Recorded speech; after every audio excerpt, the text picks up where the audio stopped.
What's up, y'all? My name is Devontae, and I sacrifice my time so you don't have to. Ordinarily, I like to set up the context for you guys as far as reading an article that's tying up into the intro in itself to kind of set the pattern, set the pace, set the theme of the night as far as what I want to get across in regards to my narrative. But unfortunately, it looks like Sigh got a hold of his keyboard and started to put the cripple crossface on him, because it's like, I don't even know what the fuck these words are. Like, it's just a bunch of jumbled up nonsense that he just decided to fucking headbutt his computer and make words out of, but they're just like all over the fucking place and nothing makes sense. And I can't read these paragraphs. But like, dude, like, I don't know who are the people over there at Ringside News. It's been over 3 years, bro. We've been having this love-hate relationship for so long. You would think by now they would just get off their lazy asses and just fucking type your own goddamn articles out. It doesn't really take that much, bro. Like, at least a spell check, grammar check. Get another app. Get an AI app that helps out with the fucking grammar. I don't know, bro. Bro, man. It's really frustrating. It's really frustrating. I wish there was somewhere else I can actually use in regards to getting my information from. But they're the quickest. Never really the most accurate, but they're the quickest. Regardless, I'll read the transcript. This is coming from Tony Khan. He was doing some interview with some dude named Josh Martinez and some radio show up in New York called Z100. And I quote, he says, "I think Swerve is going to be such a great champion for AEW, a great face and representation ringside for the company. We're very lucky to have Swerve Strickland as the AEW World Champion. I'm really excited about a lot of things happening in AEW."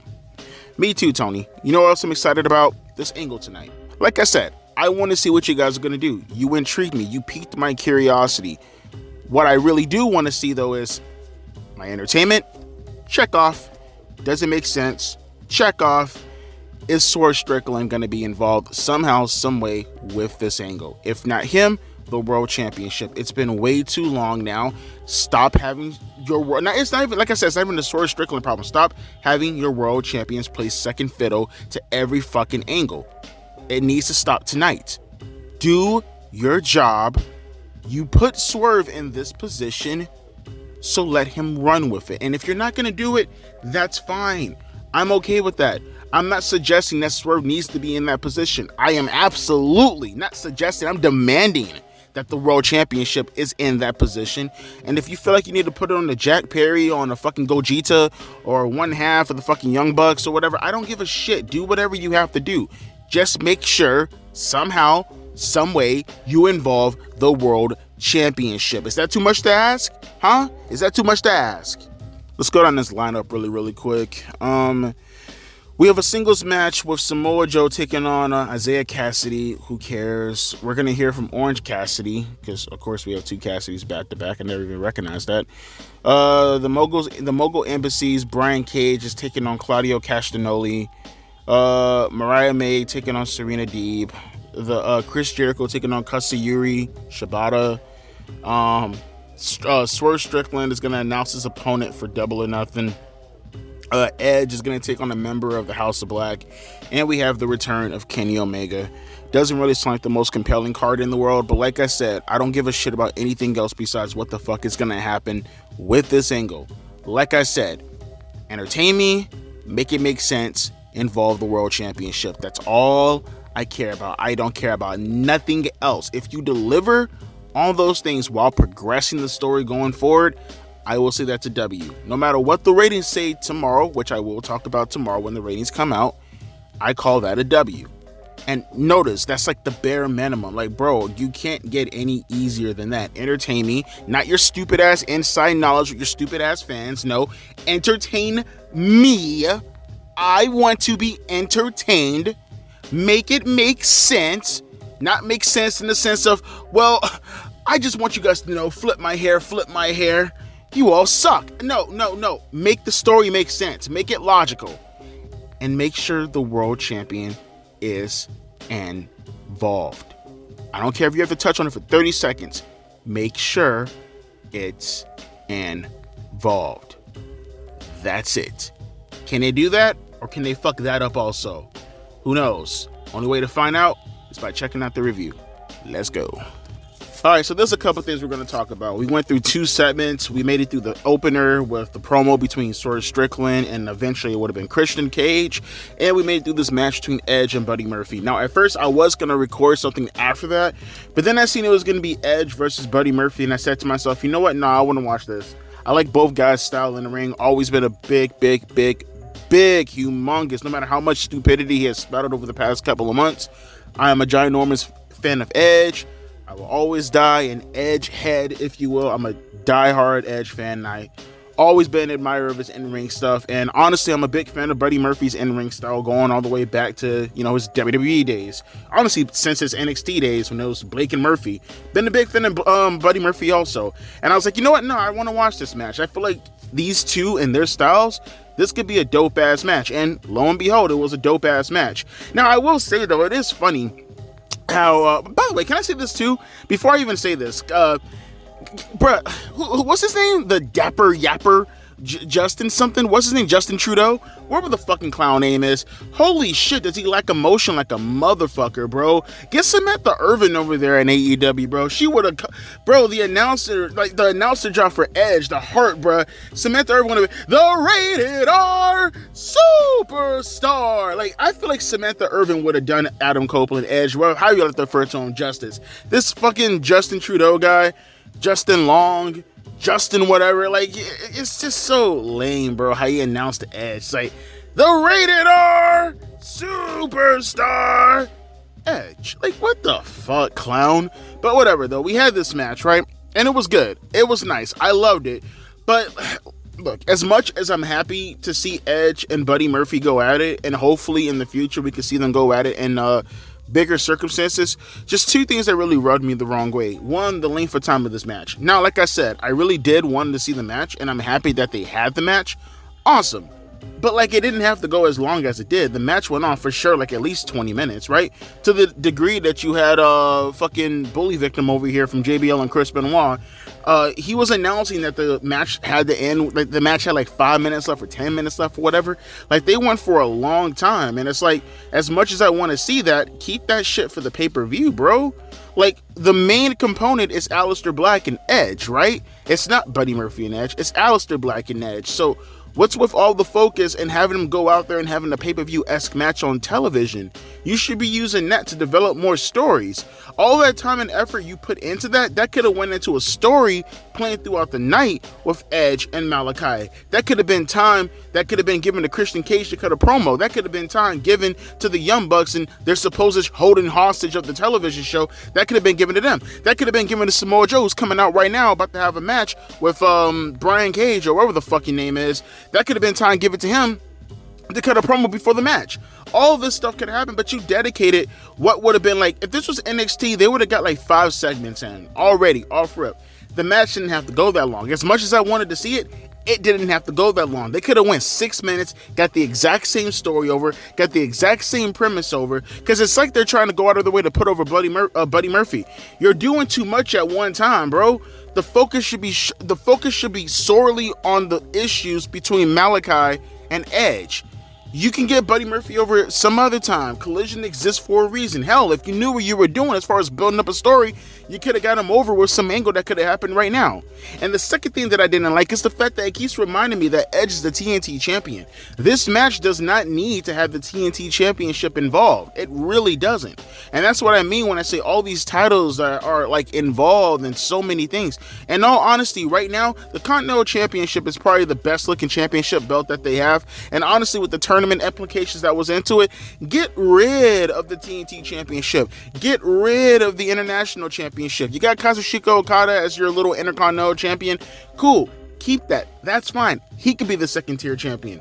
All this stuff with Edge and Malachi Black does not need this. There are way too many titles and it's taken away from the effectiveness of the story. You could easily just have a personal stuff or a personal, scuttlebutt or whatever between Malachi and Edge. And there could have been world championship implications that played into this. But instead, it's over the TNT championship. And yeah, granted, you could make an argument that Malachi Black, he fits that descriptor. Edge doesn't. In the end of the day, we're talking about a WWE Hall of Famer who's a 13-time world champion, essentially being their Intercontinental champion. And it doesn't make any sense whatsoever. This could have been title implications that could have probably helped build up a Malachi Black, and maybe eventually he could have took on a Swerve Strickland before probably the fucking Forbidden Door show. But no, instead, it's the TNT Championship is involved. Instead, we're having multiple long matches that are just like, come on, I want to see this match, but get to the fucking point. I'd much rather see the cutscenes than actually play the fucking match. And then going back a little bit further, we have the opener with Swerve Strickland coming out, right? Him and Prince Nana doing their goofy ass dances. And, you know, and by the way, I said Brian Cage and Samoa Joe. Apparently, it's fucking Samoa Joe and this goofball Isaiah Cassidy. What is this shit, bro? Regardless, though, going back to what I was saying, fucking Christ, fucking Christ. You had the opener, and Swerve Strickland, he's like talking, he's essentially calling the EVPs a bunch of bitches for what they did last week to Tony Khan, which, but shit, I had a burp. Which, by the way, before all this even happened, you had Tony Khan remotely in some area where the Panthers football team was at, or something like that, or in their camp or whatever. And he's working from that area. And then the Young Bucks, they cut him off, or cut off his signal, and they were like, oh, you know, well, we have ironclad contracts that say that nothing can happen to us. Well, apparently they have that, and apparently because Tony Khan is out, they are now running the show, which it seems like, I know what they're trying to go for. It's just so cliche. You know, they're really going to go for the whole power struggle shit. It's so cliche. I don't know, man. And you know what? It's so cliche and it's so predictable. Actually, I'll say it afterwards. You had Christian come out, because that's who they announced as Swerve Strickland's next opponent for his World Championship. I'm assuming a Double or Nothing, right? Which is fine. I don't mind that. But at least I asked for them to at least touch on the World Championship stuff. If they can go out of their way to make Swerve's life a living hell, I'm okay. That was funny. Isaiah Cassidy just Samoa Joe just noped the shit out of Isaiah Cassidy on the plancha. That was funny as fuck. But no, I if they're gonna make Swerve's life a living hell, I'm okay with this. I still wish the world champion would be involved with the program, because it kind of seems like what they're doing right now is gonna overshadow Christian and Swerve, when in reality, Swerve and Christian, that's fine. That's a respectable world title match. I do not mind that at all. But I wish there was something like, I'm okay with this if they're gonna do the whole Chris Benoit, Shane McMahon type of deal, where like Shane and Benoit were in alignment, but at the same time Shane was still involved with Vince and Triple H and the McMahon Helmsley stuff. Like, Shane was still involved with all that stuff while still doing his own thing on the side. You know what I'm trying to say? Like, I'm okay with Christian and Swerve being a thing, and they're not directly feuding, in particular Swerve, and he's not directly feuding with the EVPs and the Elite, but indirectly. As in, for an example, I'll give you an example. Again, this is very reminiscent of Benoit and The Rock at actually, Benoit got screwed over twice by Mick Foley. This was at Fully Loaded 2000 and at Unforgiven 2000, when Benoit kind of had the dusty finish when he won the belt twice, and Foley came and he reversed the decision. You know, if they were to do something along the lines of that, like say for example, Swerve Strickland won his title match against Christian, but then the Young Bucks came out and they were like, no, Swerve, you have to do this, and they run him through a bunch of hurdles. I'm okay with that, I guess, to a certain degree, but eventually you're still gonna have to get him involved with the match with the Young Bucks, in my opinion. But this is fine for what it's worth. Afterwards, Christian gets in the ring. He starts talking about, well, he didn't even talk. He didn't even talk at first. He hit Swerve in the face with a microphone, and then eventually Swerve got up and he got the advantage before the rest of the coalition, what's it called, the family, they come out and they jump Swerve Strickland, and it gets to a point where they beat the crap out of Prince Nana, and Christian, at least he had a good explanation. He's like, you know what, you fucked over my boy, you know, Wayne's World over here, and you screwed me over by losing the match at the biggest pay-per-view of the year at AEW All In. So it's a good explanation, and I'm okay with that. It's just one of those deals where it's like, again, I wish Swerve would be in the mix of the main arc of the storyline. But like I said, if it's indirectly coming, like if they're indirectly gonna touch on it by touching on the Elite fucking with Swerve Strickland, I'm cool. Because it kind of seems like, and this is what I meant when I said I was going to wait to the end, it kind of seems like where this is going is kind of obvious. Like, it seems like they're going to go the whole route of maybe Christian and Edge being the ones to take the tag team championship belts off of the Young Bucks. At least that's what it seems like. I could be wrong. We'll see where it goes, but it kind of seems like Christian is probably not gonna get the job done against Swerve Strickland, which is gonna piss off the Young Bucks. I'm pretty sure that's what's gonna happen. And then somehow, some way, they're gonna fit Edge into all this. And then it's going to be Edge and Christian to take the tag team championship belts off the Young Bucks. I don't know what pay-per-view it's going to happen at, but it kind of seems like that's the path that they're going to go into. And like I said, I'm here for it. I'm okay with it. I'm just curious as to how they're going to get there. And more in particular, like I said, as long as they involve the world champion in all of this, directly or indirectly, I'm perfectly fine. So far, good, but at the same time, it's like, so many mistakes, it makes it like like the opener was solid, but a lot of things made it and the match with Edge and Buddy Murphy, although a good match, and I didn't really mind the post stuff match with Buddy Murphy, you know, and Malachi telling Edge to hit him with the chair, which, by the way, they run the risk. Don't do that. Be careful with that. You run the risk, because Buddy Murphy and Edge, when they went at it, Buddy Murphy was bleeding from the stomach inside the match, and it kind of felt like he was fighting up, almost as if Buddy Murphy was playing the babyface and Edge was playing the heel. And then Edge won the match, and then afterwards he started hitting him with the chair. Be careful with that. The House of Black are a really cool stable, you know, optically speaking, and the last thing you want to do is have a guy like Edge, who is older, you know, more established. That's how the wrestling business, how the wrestling fans think nowadays, where you're older and established. That means outright that you're the bad guy because you're the one up here while the other guy is down here. And for Buddy Murphy to fight up like that, you run the risk of having Edge turn heel. Be very careful with how you do that. And I like the whole angle with Buddy and Malachi begging for Edge to hit him with the chair before they disappeared out of the ring. I don't mind any of that. Just nonsensical booking as far as how you actually feel like you're trying to position Edge versus how you're trying to position House of Black. Be very, very, very careful with that, unless you have an intended purpose to make a double turn or something like that, which I don't think that's what you're trying to do at the moment. Because like I said, I think the end goal is still going to be Edge and Christian versus the Young Bucks.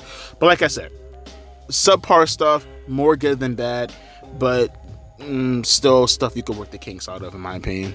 You know, low-key, I'm actually going to put over Willow a little tiny bit. You know, it never really dawned on me. She could be cringe, but, like, no, there's no she could be. She is fucking cringe, although I still want to fuck the shit out of her. But, like, actually listening to her on the microphone, that's like the fourth time I've seen her talking the microphone. Yo, low-key, Willow ain't really that bad on the microphone. Like, she's never really stumbling. Again, she could be super fucking cringe, but... You know, John Cena can also be cringe at times on the microphone. But as far as how she carries herself on the microphone, you know, Willow, she ain't nearly as bad as I actually, you know, thought she would have been when I first seen her talk a couple of times. She's actually pretty decent on the microphone. You know, they apparently, the Young Bucks, their reign of terror is still continuing. They banned Stokely half the way, and Chris Statlander from ringside for a title match against Sky Blue, which... doesn't matter because she's a babyface and the managers never really interfere on her behalf anyways. Whatever. Although I will say, though, again, more emphasis, because they talked about Willow and Sasha earlier in the night also. Again, priorities completely out of whack. It's not to say that this title match or this feud with Sasha and Willow shouldn't be a thing. I'm not mad at how the feud is carrying. It's, again, the priorities, it's completely out of whack. This match between Sasha and Willow over the TBS championship, it feels like it's more important, or it has more value than Toni Storm, who's the women's champion. That shit, it kills me when they do that shit, bro. I hate that, man. So let's kind of go back in reverse for a second. You had the Elite. They did talk to Renee Pattycake earlier, also before this match for the FTW Championship, which we'll talk about in a little bit, where they were talking, then they brought in Jungle Boy, Jack Perry, whatever, and he starts to talk, and he was like, oh, you know, the best thing about AEW is now Tony Khan isn't around anymore, and a new era has started, and it's the era of the Elite, and whatever. I mean, hopefully we can get some more out of this going into the Kenny Omega stuff, but we also had this angle with the best friends and Orange Cassidy, and I gotta say, this is good shit. I actually fucked with this angle a lot. I liked it.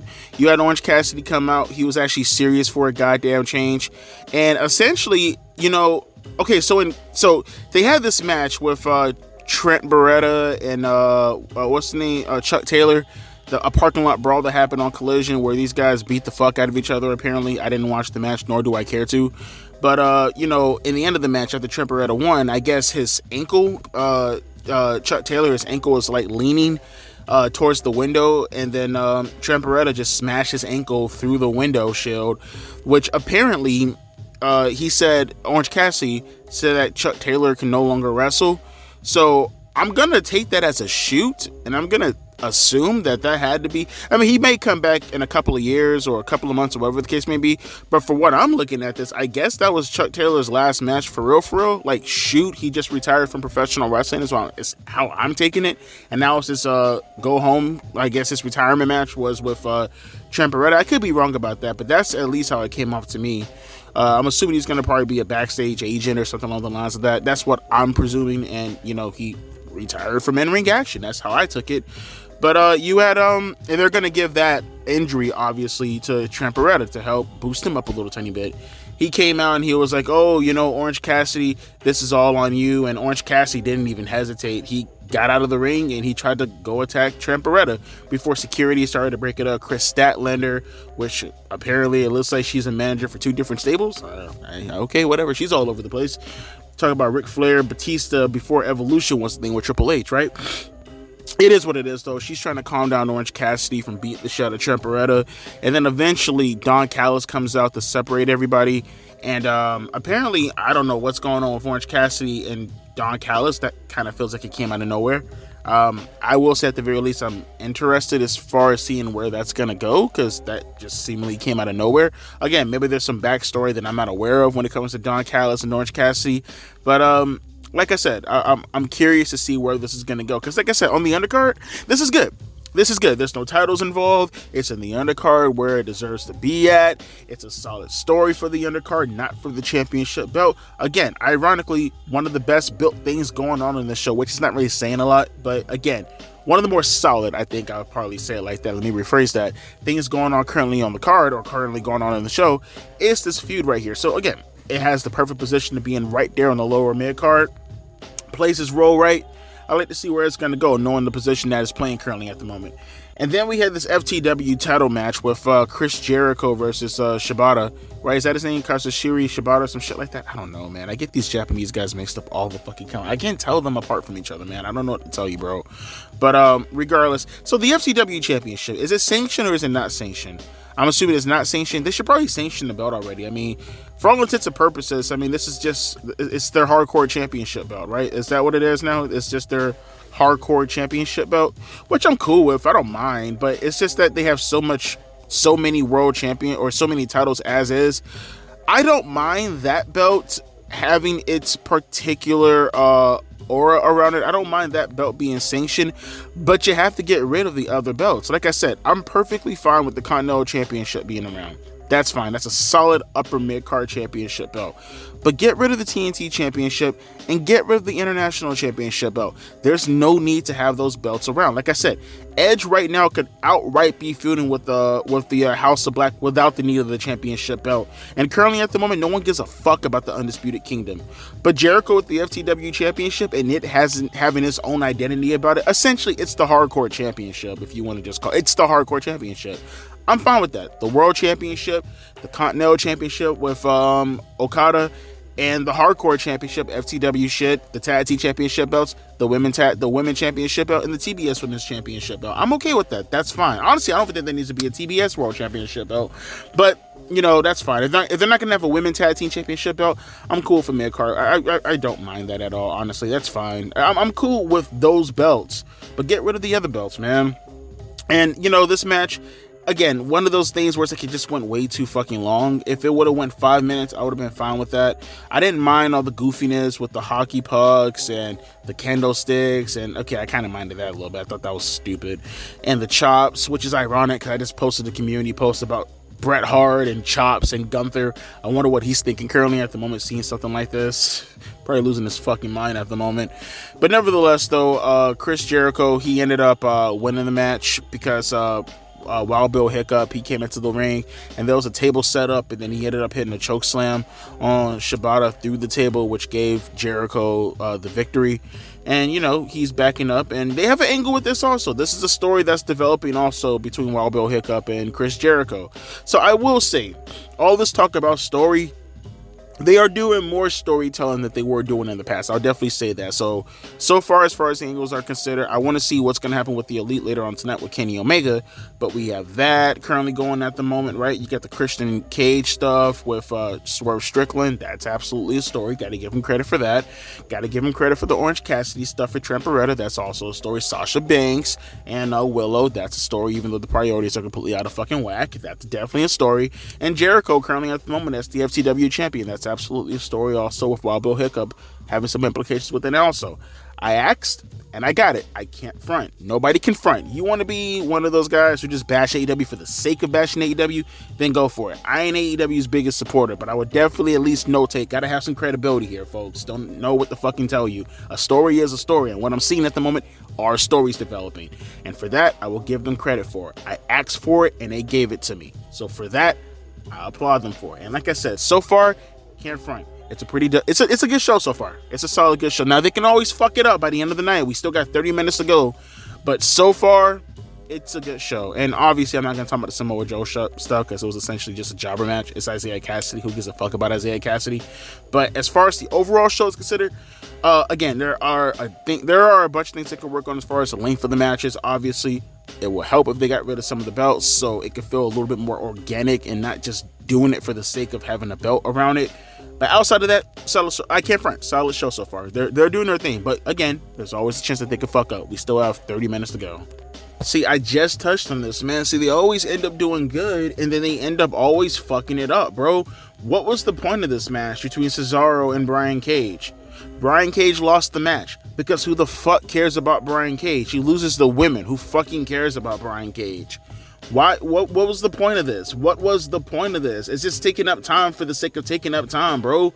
Like, there are so many other things you should be focusing on at the moment. Why are you focusing on Brian Cage and fucking Cesaro? Literally nothing came out of this at the end of the day. There was no storyline implications. There was no aftermath. There was nothing. It was just a match for the sake of having a match. And people say all the time, "Oh, Devontae, you always get upset about that. Aren't you okay with exhibition?" No, I'm not. I'm never going to be okay with exhibition matches. It's television time. Don't listen to me. Listen to a guy like CM Punk who would tell you that television time is absolutely precious. And he's absolutely right about that. It is precious. And you know what else is precious? My time. So don't fucking waste it. That shit could have been on Rampage. Apparently, there's a 3-hour program going between Dynamite and Rampage tonight. Unbeknownst to me, doesn't give a fuck. Duh, I give a fuck. I'm fucking losing my mind right now as far as speaking English. Don't mind me. That's what happens when I go retard for a second. Yo, that shit could have been on Rampage. That shit could have absolutely been on Rampage. We have a match coming up right now with Serena Deeb and Mariah May that I honestly, look, I like Serena Deeb. I honestly like Serena Deeb, but no. Why should I care?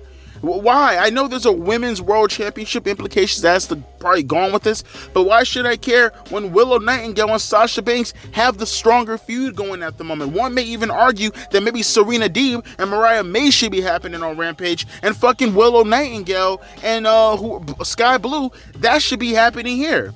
One can argue that, and that'd be a strong argument. And can you argue against me? Why not? There are just way too much pointless shit going on at the moment. This is the actual theme of the night so far. Get your fucking priorities in check, man. Bruh, come on. There was no need to see this Brian Cage match at all. Nothing came out of this. Every damn match has to have a reason. If you want to do a Brian Cage and a Cesaro match, go for it. But at least involve the Elite. At least have them do something. Throw in a stipulation. Screw them over. Do something that actually ties into the main theme of the night that's actually having a linear effect throughout the night, right? Bruh, hang on for a second. I see Rocky Romero's apparently not supposed to give a fuck. More pointless time. Bro. Bro! Who gives a fuck? Who gives a fuck? Rocky Romero, whatever the fuck his name is, he's cutting a promo. He's like, I don't like my friends fighting against each other. Dude, I didn't even know you were part of the Best Friends. I thought it was just Chuck, fucking Trent, and Orange Cassidy. I barely knew Chris Statlander was a part of it. Who the fuck? What the fuck is a Rocky Romero? He's like, I don't want to see my friends fight against each other. Hey, I need to start winning championship belts. So shall I go after a champion? No. Kyle O'Reilly, can I fuck your titties? I will be fighting you at Rampage, and the first men are busting out on each other's titties probably gets a shot at fucking bro. And now we have this match with Serena Deeb. Like I said, I don't hate Serena Deeb. She's one of my favorite women's wrestlers, but it's so pointless. Like, there's no heat on any of this whatsoever. This should be for the TBS Championship, and Sasha Banks and Willow Nightingale should be for the Women's Championship. Oh man. Okay. Maybe this is just a bump in the road. They were doing so well tonight. This is just a bump in the road. I presume we still have the main event, which is Kenny Omega talking. They could redeem themselves with this. This is not looking good. This looks like it's starting to go down. The energy is starting to it's starting to be palpable. Okay. Husa, Devontae. Husa. I'm not going to review this match because I have to get ready to edit some stuff. This is not a match that I care to want to see. Like I said, nothing against Serena Deeb. I love her. Again, it's Mariah May. Tony Storm isn't really involved in any of this. Again, there's nothing tying. I just don't care. They're not giving me a reason to care about this match, so I'm not going to give a shit about this match. With that being said, we'll talk about Kenny Omega instead. Something that's actually important. Not women in AEW. Kenny Omega. Let's get to that. Alright, so now they just kind of transition in the Rampage, and I see Kazuchika Okada and the rest of them boys standing there looking at Kenny Omega. This was a good angle. I like this. This was solid. Now, I will definitely say that, you know, and I understand why they let it run a little bit longer, because it's going into Rampage anyway, so who cares? I mean, it's still the same programming when it's all said and done. Like I said, or like they said, it's a 3-hour program, technically speaking, even though it's 2 separate shows. I don't mind that. You know, I wish there was a little bit more emphasis, you know, put on the attack involving Kenny Omega, just to kind of sell it. Now, I will say the shot with the chair to the stomach of Kenny Omega, that was a nice little touch, because, you know, before anything even happened, you know, let me start from the top. You had Kenny Omega come out, right? And he cuts the promo about how he's afraid that he had to retire because of the diverticulitis, hard for me to say. And apparently he was like, there was a good chance that he has to wear a colostomy bag, which is one, man, I hate saying it like this, but it's like, it's a shit bag, right? I don't mean no disrespect, but I mean, that's what it is essentially, right? It's a shit bag. Because, like, I don't know how diverticulitis actually works. I know Brock had it. But, like, correct me if I'm wrong. It's something along the lines of, like, your stomach gets super duper inflamed and it really can't digest anything properly, essentially. So, like, when he, like, all the waste product that's supposed to go into his stomach, the contents instead, or at least the digested contents instead, it doesn't go through his stomach. It actually goes inside of his system. Someone can correct me if I'm wrong, but essentially, it can kill him because it can send him into septic shock, something along the lines of that. Again, don't quote me. I'm not an expert on this. I think that's how it works, but again, someone can correct me in the comment section if I'm wrong, right? And, you know, while Kenny Omega's cutting his promo, right, Kazuchika Okada comes out. They have a stare down. Kenny Omega essentially touches on the fact that, hey, there's a, you know, give me a couple of months and we can kind of run this back if you want to. And while he's talking, Jack Perry attacks him from behind, right? And he has a steel chair. And Kenny Omega, he does like get the offense a little bit, hits him with a dragon suplex and everything, a half and half, I think, actually. And he set him up for his little knee strike when you know when the guy's leaning on the ropes, and then Kenny Omega hits him with the V trigger. He was set up for the V trigger, and as he's running into the ropes, Jack Perry picks up that same chair and he hits him in the stomach with it, right after Kenny Omega outright talked about the diverticulitis stuff. And he's selling it, and you have right now he's going into the ambulance. Right now they're on the Rampage and they're taking him on the stretcher, and you have the EVPs come out, and oh, look at this as I'm talking right now, Matt and Nick, they're beating the crap out of who is that? I can't tell who that. Oh, they're beating up FTR. They came out to come help Kenny Omega. They're beating up FTR. Yeah, they're getting attacked. So they're really doing this whole takeover angle thing, aren't they? They're really going full on headstrong with all of this. And okay, they're looking at Kenny. Hang on for a second. I gotta hear what they're saying. All right, that's a hell of a way to get heat. Can't front. That's That's one hell of a way to get heat. That's nice. I can't front. That's actually pretty good. Now I will say, you know, I wish it was more impressive looking dudes who were doing all this, but that was nice. Kenny Omega got taken off in the stretcher, and he was getting ready to get taken into the ambulance to, you know, get taken away. And as they're stretching, again, this is on Rampage now. While they're stretchering him away, the EVPs, they come out of nowhere and they start beating the crap out of FTR, as I just touched on right now. And while they're doing that, he's getting stretched away. You have the EVPs, they, more in particular, Matt Jackson, he's talking to Kenny Omega, and he's like, look, man, I'm sorry that we have to do this, but we said we were going to change the world, right? And we have to change the world. And Kenny Omega's like grabbing him by the face and everything. And then they flip over the stretcher with Kenny Omega while he's on it, right? And you have Matt Jack, and he's telling the medical people, the medical staff, to go check up on him. You know, one thing I will say is, like, you should probably have more wrestlers come out to, like, stand up for some of these guys, right? Like, and I get it. If the whole implication is, like, oh, well, you know, the guys, they're kind of afraid of the EVPs. I get that. I understand that. But, you know, you can have people who could probably, like, jump the Elite from behind or something like that, and you can like get a brawl, something going. I mean, something along the lines of that, just to kind of touch on the fact that Kenny Omega, I mean, this is death that we're talking about, right? In the end of the day, this is death. So it's one of those, at least that's what they're at least implying, right? You know, and I kind of wish that they probably have more wrestlers realistically get involved with this, considering in the end of the day, that's what I mean, that's just a little bit, that's a lot more realistic, because I could tell you right now, personally, you know, if this is a real life thing, and, you know, for an example, like, hypothetically, I mean, this will never happen. I mean, a company would get sued out of their fucking mind, probably arrested also, hell liable. But if my job was on the line and one of my coworkers were getting the shit beat out of them, and there was some rule saying, no, if you touch the person that's beating the crap out of your coworker, you're gonna get fired. Well, of course, I guess I'm getting fired then. I'm gonna jump in and help out my coworkers, right? So it does seem a little bit unrealistic that people are so afraid of their jobs, even at the I mean, at least what they're implying, at least at the hands of, you know, death possibly occurring at the moment, that they wouldn't just jump in and help out Kenny Omega. So that's a little bit goofy. You know, I was hoping, I know, like, and that's what I mean, like, you don't have to have separate stories to the extent where, like, you don't have to have the world champ. Like I touched on it earlier, you know, you have the indirect and the direct storylines and stuff like that. You mean to tell me that Swerve Strickland couldn't have come back there and at least attack, get involved? He doesn't have to touch them. You know, I say they have to have a brawl. No, it doesn't have to be that. Just Swerve Strickland coming out there and the security guards, like, separating them from the Elite, and them backing away, putting their hands up, and Swerve Strickland checking on Kenny Omega. That's how you get your world champion involved in all this. Like I said, as good of an angle this has happened to be, I don't mind, again, Swerve being involved with Christian, but you still somehow, some way, still have to tie Swerve into the Elite stuff, right? You had him call them bitches. Like, you can't just have Swerve not participate in any of this. You're once again overshadowing Swerve, and at the same time, you're overshadowing Christian Cage.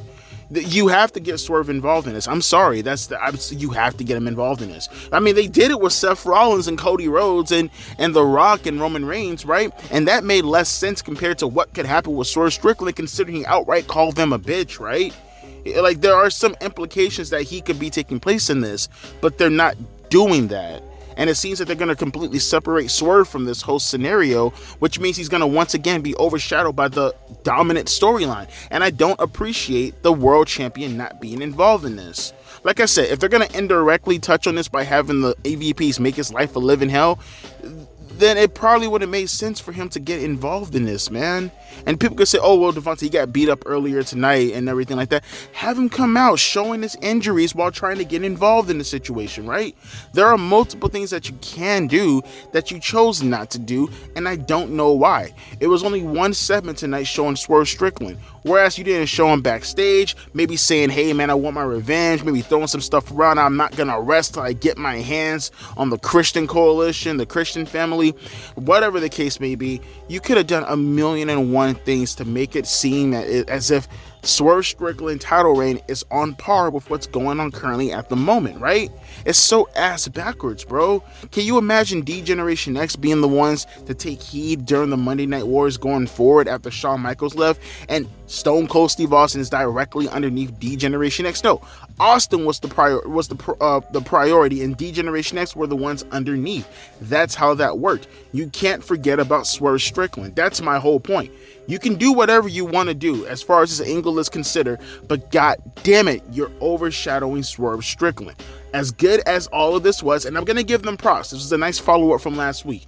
Do not forget about Swerve Strickland. And not to mention, like I said, although I like the angle, I still feel like this was somewhat of a mixed bag show. More good than bad, I will give you that. The thumbs up is a little bit towards that portion right there. I will say that it's a little bit more thumbs up than it is thumbs down, for sure, but there are still a bunch of things that are concerning, a bunch of things that are worrying. You're moving in the right direction by having each angle actually matter, with the exception of maybe one or two stuff, but always remember the priority is the world champion, and you need to keep the focus on the world champion. You can focus on the elite stuff. I'm not even saying this shouldn't be the dominant story going throughout Dynamite, but don't forget about the world championship.